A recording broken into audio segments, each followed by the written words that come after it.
বাংলাদেশ ও কাতারের মধ্যে সাম্প্রতিক একটি প্রতিরক্ষা সহযোগিতা চুক্তি অনুযায়ী বাংলাদেশ সেনাবাহিনী প্রথমবারের মতো কাতারের জাতীয় নিরাপত্তা দায়িত্বে নিয়োজিত হচ্ছে। কাতারের পক্ষ থেকে জানানো হয়েছে, প্রাথমিকভাবে ৭২৫ জন বাংলাদেশি সেনা সদস্য বিভিন্ন গুরুত্বপূর্ণ নিরাপত্তা দায়িত্ব পালনের জন্য নিয়োগ পাবে। এটি একটি দীর্ঘমেয়াদী নিয়োগ চক্র, যেখানে প্রতি সদস্য ৩ বছরের জন্য কাতারে অবস্থান করবেন। এই সংখ্যা ধাপে ধাপে বাড়িয়ে ১৬০০ বা তার বেশি পর্যন্ত নেওয়া হবে বলে নিশ্চিত করা হয়েছে। কাতার একটি স্বল্প জনসংখ্যার দেশ, যেখানে মোট জনসংখ্যা প্রায় ২৮ লাখ। তার মধ্যে স্থানীয় নাগরিক মাত্র ১৪%। বাকি প্রায় ৮৬% হচ্ছে বাংলাদেশ, ভারত, পাকিস্তান, ফিলিপাইন সহ বিভিন্ন দেশের অভিবাসী। এর মধ্যে বাংলাদেশি অভিবাসী সংখ্যা প্রায় ৪ লাখেরও বেশি। এই জনসংখ্যা কাঠামোর মধ্যেই কাতার তাদের নিরাপত্তা ব্যবস্থা বহির্বিশ্বের ওপর নির্ভরশীল রাখতে বাধ্য হচ্ছে। দেশটির নিজস্ব সেনাবাহিনীর মোট সদস্য সংখ্যা প্রায় ১২,০০০। এর মধ্যে স্থলবাহিনীতে ৮৫০০, নৌবাহিনীতে ১৮০০ এবং বিমান বাহিনীতে ১৫০০ জন সদস্য রয়েছে। তবে বিভিন্ন উৎস থেকে জানা যায়, কাতারের সামরিক বাহিনীর একটি উল্লেখযোগ্য অংশ, প্রায় ৪০ থেকে ৪৫% বিদেশি বাহিনীর সদস্য। এর মধ্যে পাকিস্তান, মিশর এবং মরক্কো থেকে আগত সেনা সদস্যদের সংখ্যা উল্লেখযোগ্য। কাতার ২০২২ সালে ঘোষণা দেয়, তারা দেশের গুরুত্বপূর্ণ ব্যক্তি, সরকারি অবকাঠামো, বিমানবন্দর, সামরিক ঘাঁটি ও বিভিন্ন কূটনৈতিক স্থাপনা নিরাপত্তা নিশ্চিতে একটি নির্ভরযোগ্য বিদেশি বাহিনীর সঙ্গে অংশীদারিত্ব করতে চায়। পূর্বে পাকিস্তান ও মিশরের সেনাবাহিনী এসব দায়িত্ব পালন করলেও সাম্প্রতিক সময়ে উভয় দেশের রাজনৈতিক ও সামরিক স্থিতিশীলতা প্রশ্নবিদ্ধ হওয়ায় কাতার নতুন বিকল্প খুঁজছিল। এ প্রেক্ষিতে বাংলাদেশ সেনাবাহিনীর পেশাদারিত্ব, শান্তিরক্ষা মিশনে দক্ষতা এবং মধ্যপ্রাচ্যে দীর্ঘ অভিজ্ঞতা বিবেচনায় নিয়ে কাতার সরাসরি বাংলাদেশের সঙ্গে নিরাপত্তা চুক্তি করে। এই চুক্তি অনুযায়ী প্রথম ব্যাচের ৭২৫ জন সেনা সদস্য জুন মাসে কাতারে যাবেন এবং নির্ধারিত বিভিন্ন স্থানে দায়িত্ব পালন শুরু করবেন। প্রতিটি সদস্যকে প্রতি মাসে ৩ লক্ষ টাকা বা তার সমপরিমাণ বেতন দেওয়া হবে বলে জানানো হয়েছে। চুক্তির আওতায় বাংলাদেশ সেনাবাহিনীর সদস্যরা কাতারের আমির Sheikh Tamim bin Hamad Al Thani সহ রাজ পরিবারের গুরুত্বপূর্ণ সদস্যদের ব্যক্তিগত নিরাপত্তা, সামরিক ঘাঁটি, বিমানবন্দর, প্রশাসনিক ভবন ও কূটনৈতিক এলাকা পাহারার দায়িত্বে থাকবেন। এটি সামরিক সহযোগিতার উচ্চ স্তরের একটি উদাহরণ। সাধারণত এই ধরনের দায়িত্ব শুধুমাত্র ঘনিষ্ঠ ও আস্থাভাজন মিত্রদের দেওয়া হয়ে থাকে। এই দায়িত্ব পাওয়ার পেছনে বাংলাদেশ সেনাবাহিনীর জাতিসংঘ শান্তিরক্ষা মিশনে দীর্ঘ সময়ের সফলতা গুরুত্বপূর্ণ ভূমিকা রেখেছে। বর্তমানে বিশ্বের বিভিন্ন দেশে প্রায় ৬৫০০ জন বাংলাদেশি শান্তিরক্ষী কাজ করছেন এবং বাংলাদেশের শান্তিরক্ষা কার্যক্রমকে জাতিসংঘ কর্তৃপক্ষ অত্যন্ত পেশাদার ও বিশ্বাসযোগ্য হিসেবে স্বীকৃতি দিয়েছে। বাংলাদেশ ও কাতারের মধ্যকার এই সামরিক সহযোগিতা আরও বড় একটি কৌশলগত সম্পর্কের অংশ। কাতারের বিদেশি বিনিয়োগের পরিমাণ বর্তমানে ৫০০ বিলিয়ন মার্কিন ডলার ছাড়িয়েছে।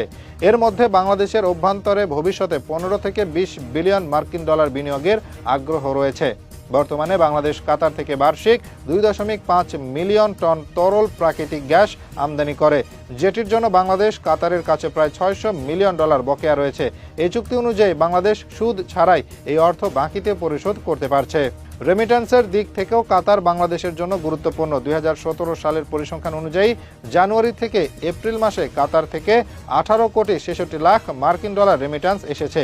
এই প্রবাহ বাংলাদেশ ব্যাংকের বৈদেশিক মুদ্রার রিজার্ভে সরাসরি অবদান রাখে। বাংলাদেশ সেনাবাহিনীর এই চুক্তি শুধুমাত্র আর্থিক দিক থেকে নয়, কৌশলগত অবস্থানের দিক থেকেও তাৎপর্যপূর্ণ। কাতার বর্তমানে পশ্চিমা সামরিক ঘাঁটি, বিশেষ করে যুক্তরাষ্ট্রের আল উদেইদ এয়ারবেসের একটি হোস্ট রাষ্ট্র। একই সাথে চীন ও তুরস্কের সঙ্গে প্রতিরক্ষা সহযোগিতা বাড়াচ্ছে। এই অবস্থায় বাংলাদেশ সেনাবাহিনী সেখানে সরাসরি ভূমিকা পালন করলে এটি আন্তর্জাতিক প্রতিরক্ষা নীতিমালার এক নতুন মাত্রা হিসেবে বিবেচিত হবে। চুক্তি অনুযায়ী যেসব সেনা সদস্যরা প্রেরিত হবেন তারা ৩ বছরের জন্য কাতারে অবস্থান করবেন। তাদের মেয়াদ শেষে পরবর্তী ব্যাচ যাবে। এই চক্র চলমান থাকবে। চুক্তিটি কার্যকর হওয়ার পর কাতার সরকার বাংলাদেশ সেনাবাহিনীর সঙ্গে যৌথভাবে একটি বিশেষ অপারেশন কোঅর্ডিনেশন ইউনিট গঠন করবে, যেখানে বাংলাদেশের কর্মকর্তারাও যুক্ত থাকবেন।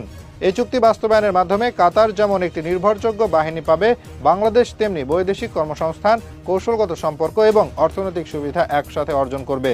বাংলাদেশ সেনাবাহিনীর কাতার নিরাপত্তা চুক্তি আন্তর্জাতিক পর্যায়ে একটি তাৎপর্যপূর্ণ কৌশলগত পদক্ষেপ হিসেবে বিবেচিত হচ্ছে। এই সিদ্ধান্ত শুধু দুই দেশের মধ্যকার দ্বিপাক্ষিক সম্পর্ক নয়, এটি মধ্যপ্রাচ্যের প্রতিরক্ষা রাজনীতিতে বাংলাদেশের সরাসরি ভূমিকার সূচনা। পূর্বে যেখানে বাংলাদেশ আন্তর্জাতিক শান্তি রক্ষা মিশনে জাতিসংঘের নির্ধারিত নির্দেশনায় পরিচালিত হতো, এবার প্রথমবারের মতো একটি সার্বভৌম রাষ্ট্র সরাসরি বাংলাদেশ সেনাবাহিনীকে নিজ দেশের প্রতিরক্ষার দায়িত্ব দিচ্ছে। আন্তর্জাতিক প্রতিরক্ষা বিশ্লেষকদের মতে কাতারের এই সিদ্ধান্ত দীর্ঘমেয়াদে একটি নিরপেক্ষ, পেশাদার ও নির্ভরযোগ্য বিদেশি সেনাশক্তিকে অন্তর্ভুক্ত করার নীতিগত সিদ্ধান্ত নেয়। সেই সিদ্ধান্তে বাংলাদেশ সেনাবাহিনীকে বেছে নেওয়া তাদের low risk high trust partner বিবেচনায় নেওয়ারই একটি প্রকাশ। বাংলাদেশের শান্তিরক্ষা মিশনে কর্মরত সেনারা আফ্রিকা ও মধ্যপ্রাচ্যের অস্থিতিশীল অঞ্চলে দক্ষতার সঙ্গে দায়িত্ব পালন করেছে এবং সেখানে কাতার একটি নির্ভরযোগ্য শক্তি দেখতে পেয়েছে।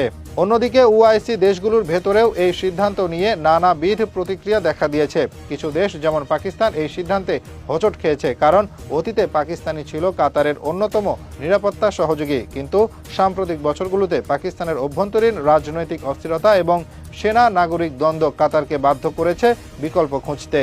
মিশর ও মরক্কো পূর্বে কাতারের সামরিক পর্যায়ে নিয়োজিত ছিল, কিন্তু কূটনৈতিক দূরত্ব ও নীতিগত অমিলের কারণে তাদের প্রভাব এখন সীমিত। ফলে বাংলাদেশ এই শূন্যতা পূরণে কার্যকর একটি বিকল্প হিসেবে আবির্ভূত হয়েছে।